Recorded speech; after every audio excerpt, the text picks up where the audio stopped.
delivery platform. Potentially, the Su-24 old Soviet fighter jets, they would have to be modified. So we're talking about a lot of time will elapse before the Ukrainian armed forces will be able to use these missiles from the moment of approval to deliver them to the actual delivery, to the actual preparation, and of course they will need to be taught how to use them, and obviously targets will need to be determined, even if the missiles are smart and have inertial guidance systems as well as the GPS and terrain recognition. So it's not just giving the missile to Ukraine and saying good luck. A lot of things need to happen, and that will determine the battlefield effect. It will have an operational effect, but what is the desired effect? What does Chancellor-to-be Friedrich Merz wants to achieve, or wants Ukraine to achieve with these missiles, is still unclear.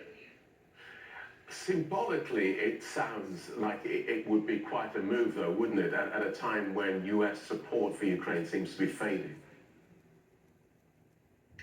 Absolutely. In symbolic terms, this has been something that Chancellor Scholz has been criticized a lot by his international counterparts for unwillingness to give Taurus missiles.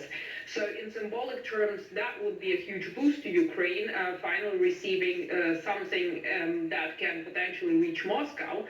However, that being said, Chancellor-to-be Merz has also to be careful when talking about political capital. And I'm not talking about the Russian side threatening to use maybe their new Oreshnik against Berlin, but internally inside Germany, because the approval amongst the Soviet population by the ARD has been very low, or the majority, 61%, were against delivering Tauruses to Ukraine. And we have to remember that this is a main standoff weapon for the Bundeswehr and the deterrent capability for NATO, meaning if Russia develops countermeasures for these, and the Russians have been preparing for a potential delivery of Tauruses for over a year now, it's been discussed in Russian media.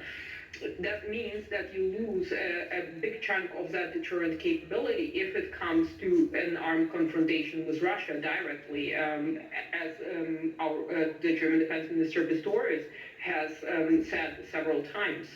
Okay, so as ever, it's complicated.